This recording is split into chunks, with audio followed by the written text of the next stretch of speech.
अस्सलाम वालेकुम स्टूडेंट्स, उम्मीद करता हूँ कि आप सब खैरियत से होंगे। तो स्टूडेंट्स, आज की इस वीडियो में मैं आपको समझाऊंगा फर्स्ट ईयर के फ़िज़िक्स के न्यूमेरिकल्स।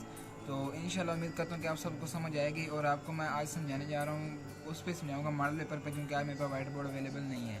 तो इसीलिए मैं आपको आज इस पे समझाता हूँ A+ जो मेरे पास मॉडल पेपर है इस पर आपको समझाऊंगा। तो चलिए अपनी वीडियो स्टार्ट करता हूँ। वीडियो स्टार्ट करने से पहले जिन दोस्तों ने अभी तक हमारे चैनल को सब्सक्राइब नहीं किया वो हमारे चैनल को सब्सक्राइब करें और हमारी वीडियो को लाजमी लाइक करें, ताकि हम आज आइंदा भी ऐसी अच्छी वीडियोस बनाते रहें। शुक्रिया। तो चलिए दोस्तों, मैं आपको अपनी वीडियो स्टार्ट करते हुए समझाता हूँ चैप्टर नंबर 3 के फिज़िक्स के न्यूमेरिकल्स। तो सबसे पहले हम न्यूमेरिकल करते हैं। इसका न्यूमेरिकल नंबर 1 जो कि है, ये मैंने थोड़ा जूम करके आपको दिखाता हूँ। ये इसकी स्टेटमेंट अभी आपको पढ़ के जाता हूँ। ये कह रहा है कि ये 1500 kg car has its velocity reduced from 20 metre second to 15 metre per second in 3 seconds. How large was the average retarding force. इसमें उसने सबसे पहले हमें दे दिया जी ऑब्जेक्ट का मैथ दे दिया, उसके बाद उसने हमें दिया इनिशियल वेलोसिटी और उसके बाद हमने उसे एक फाइनल वेलोसिटी भी दे दी है। तो ये 15 और 20 और 15 ये दोनों वेलोसिटीज़ हैं। उसके बाद ये टाइम दिया हुआ है हमें 3 सेकेंड्स हमें टाइम दिया हुआ है। तो उसने कहा, उसमें बात पूछा है कि इस पे फोर्स जो है रिटार्डिंग फोर्स वो कितनी लगेगी। तो हम चलिए अब आगे सोल्व करते हैं। ये सोल्व किया हुआ है। मास ऑफ कार पर लिखा हुआ है m=1500 kg, ये लिख लेना है। इनिशियल वेलोसिटी उसने हमें दिया है 20 मीटर पर सेकंड, वो लिख ली। फाइनल वेलोसिटी भी लिख ली। उसके बाद आ गया टाइम लिख लिया 3 सेकंड्स। उसके बाद फोर्स हमने F फाइंड करनी है। तो हमने फार्मूला पढ़ा है जो है उसका सिंपली हमने ये फार्मूला अप्लाई किया, F × T = mvf - mvi। इसमें से हमने vf - mvi में से m कॉमन ले लेना है। m × vf - vi आ जाएगा। हमने इधर m की वैल्यू पुट कर देनी है, vf की जगह vf की, और vi की जगह हमने 20 जो उसकी वैल्यू वो पुट कर देनी है। नीचे टाइम t पुट कर देना। इधर रहेगा सिर्फ f। ये हमने पहले फार्मूला बना दी, उसके बाद इसकी वैल्यू पुट कर दी। उसको जवाब आता है -2500 न्यूटन, जिसे हम लिख सकते हैं 2.5 किलो न्यूटन में भी लिख सकते हैं। तो एंड पे उसने लिखा हुआ negative sign indicates that force is retarding 1। वो कह रहा है कि जो नेगेटिव साइन है इससे हमें ये पता चल रहा है कि ये जो फोर्स हमने निकाली है ये रिटार्डिंग फोर्स है। हमने फाइंड क्या करनी थी, रिटार्डिंग फोर्स फाइंड करनी थी, इसीलिए हमारे पास रिटार्डिंग फोर्स आ गई, क्योंकि फोर्स जो हमने निकाली है वो नेगेटिव आई है। तो इसके बाद हम करते हैं दूसरा न्यूमेरिकल। इसके बाद आ गया जी दूसरा न्यूमेरिकल। ये आप देख सकते हैं इधर दूसरे न्यूमेरिकल में कह रहा है a truck weighting 2500 kg moving with the velocity of 20 metre per second collides with a stationary car.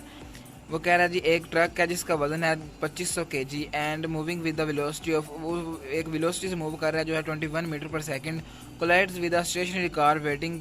वो एक साकन कार जो खड़ी हुई है अपनी जगह पे उससे के साथ टकराता है जिस कार का वजन है 1000 kg। The truck and car moves after the impact. Calculate their common velocity. हमने इनकी कॉमन वेलोसिटी यानी कि v फाइंड करना है। तो इनकी दोनों की इकट्ठी वेलोसिटी क्या होगी, क्योंकि वो इकट्ठे आगे मूव करते हैं।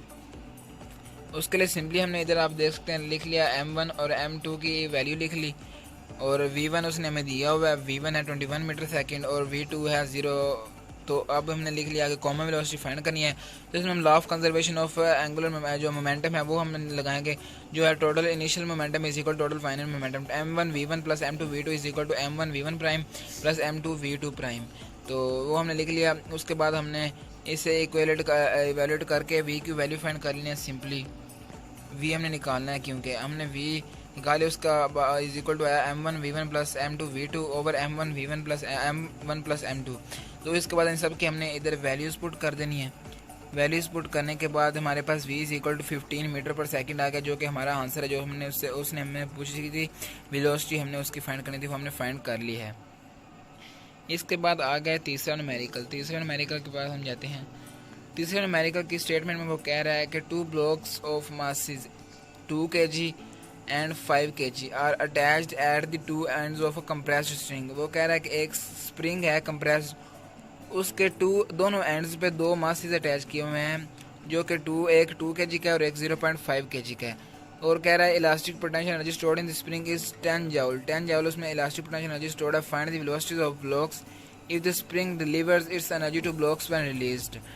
तो हमने इसमें मास ऑफ फर्स्ट ब्लॉक लिख लेना है, मास ऑफ सेकंड ब्लॉक लिख लिया। उसके बाद हमने लिखना है elastic potential energy in the string, जो उसने हमें बताया 10 जूल। उसने फिर कहा कि हमने दोनों की वेलोसिटी फाइंड करनी है, फर्स्ट ब्लॉक की भी सेकंड ब्लॉक की। इसमें फिर हम इस तरह simply law of conservation of momentum लगाएंगे। तो final momentum is equal to initial momentum, final momentum इसका 0 है। तो उसके बाद हमने इनिशियल मोमेंटम पे m1 v1 plus m2 v2 put किया, और m1 और m2 की हमने वैल्यूज़ पुट किए, और v1 हमारे पास आ गया -4v2। उसके बाद by law of conservation of energy, अब हमने law of conservation energy find करना है। Energy obtain by blocks is equal to energy lost by spring. इसके बाद हम सिंपली फार्मूला अप्लाई किया और ये हमारे पास आ गई इक्वेशन आ गई। इक्वेशन फाइंड करने के बाद हमने जो v1 इज इक्वल टू, इधर हमने फाइंड किया था v1 is equal to -4v2, तो उससे हमने इधर पुट कर देना है। उसके बाद ये जवाब आ गया, इधर ये देख सकते हैं आप, ये देखें, ये हमारे पास उस वैल्यू पुट करने के बाद हमारे पास आंसर आ गया v1 इज इक्वल -4v2, और v2 की जगह हमने उसकी वैल्यू फाइंड करनी है, तो ये हमारे पास v1 भी आ जाएगा। इस तरह हमारे पास v2 भी आ गया और v1 भी आ गया। नेगेटिव साइन शोज है both the blocks move in opposite direction, तो v1 के साथ नेगेटिव साइन आ रहा है वेलोसिटी के साथ, तो वो ये बता रहा है कि जो है नेगेटिव साइन ये बता रहा है कि ये दोनों ऑपोजिट डायरेक्शन में आपस में मूव कर रहे हैं। उम्मीद करता हूँ कि आप सब लोगों को हमारे न्यूमेरिकल समझ आ गए होंगे। तो इंशाल्लाह नेक्स्ट वीडियो में मैं आपको इससे अगले न्यूमेरिकल करके दिखाऊंगा। शुक्रिया। जिन दोस्तों ने अभी तक हमारे चैनल को सब्सक्राइब नहीं किया वो हमारे चैनल को अभी जाकर सब्सक्राइब करें और बेल आइकन को प्रेस करें, ताकि हमारी हर अच्छी आने वाली वीडियो आपको तक आसानी से पहुंच सके। और इंशाल्लाह हम आपको जो आपको समझ नहीं आएगी आपने कमेंट में बताना है, जिस चीज़ की आपको समझ ना आए वो मैं आपको इंशाल्लाह तफसील से बताऊँगा, उस पर अलग वीडियोस बना के दिखाया करूँगा। तो जिन लोगों को वीडियो अच्छी लगे वो वीडियो को लाइक लाजमी करें और कमेंट लाजमी करें। शुक्रिया।